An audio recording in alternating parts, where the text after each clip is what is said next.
महाबोधि महाविहार जो बोध गया में है, जहाँ तथागत बुद्ध को बोधि प्राप्त हुई थी, ज्ञान प्राप्त हुआ था, जहाँ से पूरी दुनिया को उन्होंने शांति मानवता का संदेश, दुनिया में से लोगों को दुख से कैसे मुक्ति मिले उसका मार्ग प्रशस्त किया था। कम से कम उसको तो मुक्त कर दो, उसको तो कम से कम आप पंडे हटा के BT एक्ट 1949 एक्ट को रिपील करके कम से कम बौद्धों को सौंप दो। और अगर आप ऐसा नहीं करते हैं तो ये लड़ाई बहुत बड़ी होने वाली है, पूरे देश से लोग जुड़ते जा रहे हैं। और फिर ये जो आप जगह जगह जो बात करते हैं, इससे पता लगे कि आप नकली बात करते हैं। आप बुद्ध को नहीं मानते, आप कह रहे दुनिया में जाते थे कहते मैं बुद्ध के देश से आया हूँ, हमने दुनिया को युद्ध नहीं बुद्ध दिया। तो एक तरफ आप दिखावा करते हैं कि हम बुद्ध को मानते हैं, और दूसरी तरफ बुद्ध की बौद्धों की आस्था के केंद्र, जो पूरे दुनिया के बौद्धों के आस्था का केंद्र है, उसको मुक्त कराने पे आपकी कोई रुचि नहीं है, आपकी कोई प्रतिक्रिया तक नहीं है, आपका कोई प्रतिनिधि आकर मिला तक नहीं आज तक। शर्म की बात है ये। पिछले 130 सालों से ये आंदोलन है जो समय समय पर जो इसमें उग्रता आती है, और अब तो ये कहा जा रहा है कि वहाँ हिंदू मंदिर भी हैं वहाँ पे, तो ऐसे में कैसे मुक्त हो? मैंने इस बारे में बात की थी और मुझे पता लगा उसी के बिल्कुल सामने 2 मंदिर बनाए गए, जो पीछे अभी 15 साल के अंदर बने, और जो महाबोधि महाविहार के एकदम बगल में लेफ्ट साइड में जो छोटा सा मंदिर है, जिसके अंदर 7 मूर्तियाँ एक जगह लगी हुई हैं, उसमें तथागत बुद्ध और उनके जो पंचवर्गीय भिक्खु थे, जब बुद्ध को बोधि प्राप्त हुई तो सारनाथ में जाके जिन पंचवर्गीय भिक्खुओं को तथागत बुद्ध ने पहला संदेश दिया था, 4 आर्य सत्य के बारे में बताया था, उसी को उन्होंने पांडव का बोलना शुरू कर दिया, उस पर पीले से कपड़े उड़ा के। हमने वो कपड़े हमें हटा के दिखाए गए कि वो तो सारी तथागत बुद्ध की और उनके जो शिष्य थे पंचवर्गीय भिक्खु, उनकी तस्वीरें हैं, उनका स्टेचूज है। पर शर्म आती है कि किस तरह कब्जा दूसरे की सांस्कृतिक विरासत पर करके, और आप लोग बड़े खुश हो रहे हैं। ये चलने वाला नहीं है। कह रहे हैं कि बुद्ध 9वें अवतार हैं विष्णु के। ऐसा कहीं नहीं लिखा।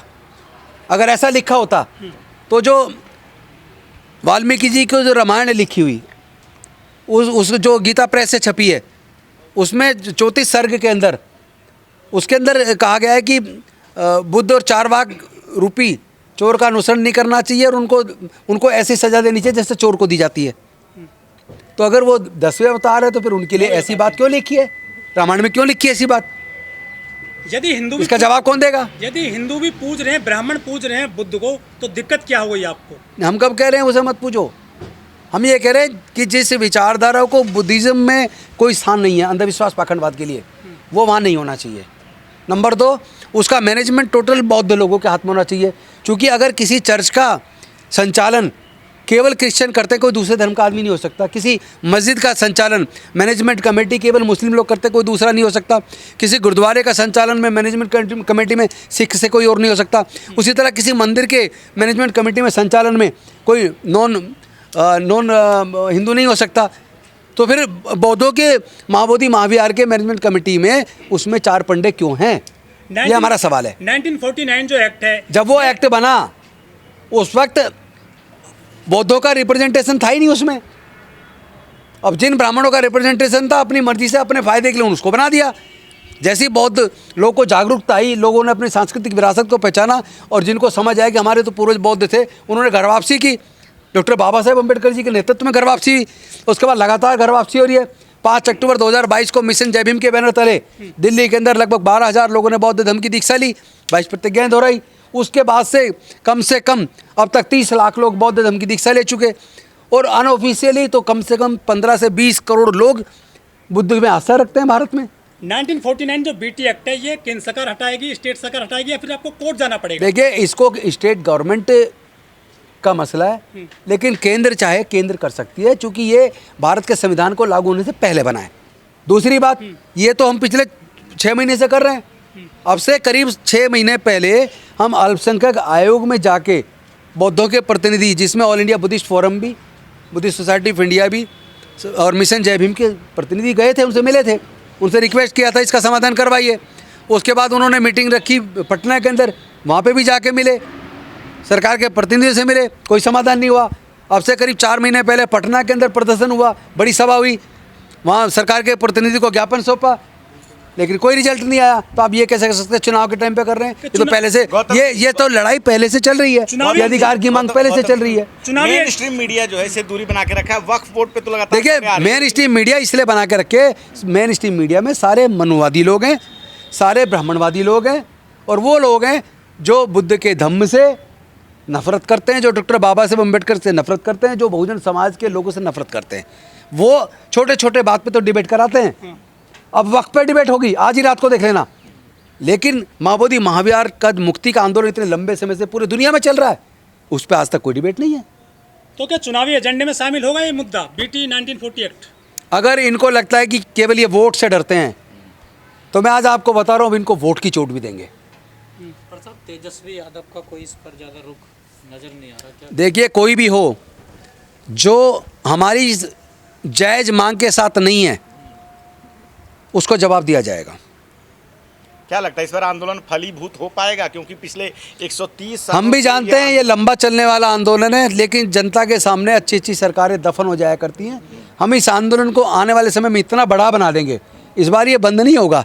किसी लालच में जाके ये ख़त्म नहीं होगा कि किसी को कुछ बड़ा पद दे दिया और ख़त्म। यह आंदोलन इस बार तब तक चलेगा जब तक माओवादी महाविहार मुक्त ना हो जाए, पर सवाल ये जब तक बीटी एक्ट रिपील ना हो जाए, जब तक माओवादी महाविहार का पूर्ण संचालन बौद्धों के हाथ में ना आ जाए, हम इसको जन आंदोलन बनाएंगे। एक एक गांव, एक एक घर तक लेके जाएंगे। देखिए, आपने देखा होगा परसों मोदी जी आरएसएस मुख्यालय गए नागपुर, और वहीं पे वो दीक्षा भूमि भी गए और तथागत बुद्ध को नमन किया। इसका मतलब एक संदेश देना चाह रहे हैं कि उस फोटो से दुनिया को संदेश दे को मैं बुद्ध को कितना मानता हूँ, मैं बाबा साहब को कितना मानता हूँ। दीक्षा भूमि आके बुद्ध को नमन कर रहा हूँ, बाबा साहब की अस्थियों को नमन कर रहा हूँ। लेकिन सच्चाई ये है कि उनके मन में वो श्रद्धा नहीं है, क्योंकि अगर उनके मन में श्रद्धा होती, पूरे देश के अंदर माओवादी महाविहार जहाँ तथागत बुद्ध को ज्ञान की प्राप्ति हुई थी, उस बौद्ध गया के उस माओवादी महाविहार की मुक्ति का आंदोलन पूरे देश में चल रहा है। लाखों करोड़ों लोग धरने प्रदर्शन कर रहे हैं। अमेरिका के अंदर प्रदर्शन हो रहे हैं, इंग्लैंड के अंदर प्रदर्शन हो रहे हैं, ऑस्ट्रेलिया के अंदर प्रदर्शन हो रहे हैं, अनेकों देशों में माओवादी महाविहार के मुक्ति का आंदोलन चल रहा है। बीटी एक्ट 1949 एक्ट को रिपील किया जाए, लेकिन उस पूरे आंदोलन से आँख मीच लेना और उसके जवाब में दुनिया को ये दिखाना जाकर दीक्षा भूमि में बुद्ध को नमन करके, बाबा साहब की अस्थियों को नमन करके, ये मुझे बहुत शर्मनाक लग रहा है। अरे सब धर्मों की आस्था की इज्जत होनी चाहिए। हमने आज तक किसी दूसरे की किसी ज़मीन पे कब्जा नहीं किया। सारे पुराने मंदिर, अगर 500 साल से पहले के जितने मंदिर है देश में, अगर उनको आप जांच करेंगे, आर्कियोलॉजिकल सर्वे ऑफ इंडिया जांच करेगा तो पाएगा सब बुद्ध के अवशेष मिलेंगे, बुद्ध का मंदिर मिलेंगे।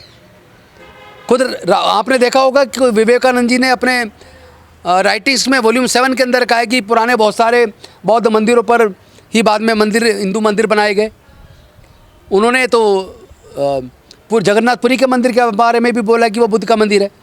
और हम केवल माओवादी महाविहार की मुक्ति की बात कर रहे हैं। हम तो चाहते नहीं कि इस मुद्दों को ज़्यादा खोदा जाए, क्योंकि जहाँ खोदेंगे वहीं पे बुद्ध निकलेंगे।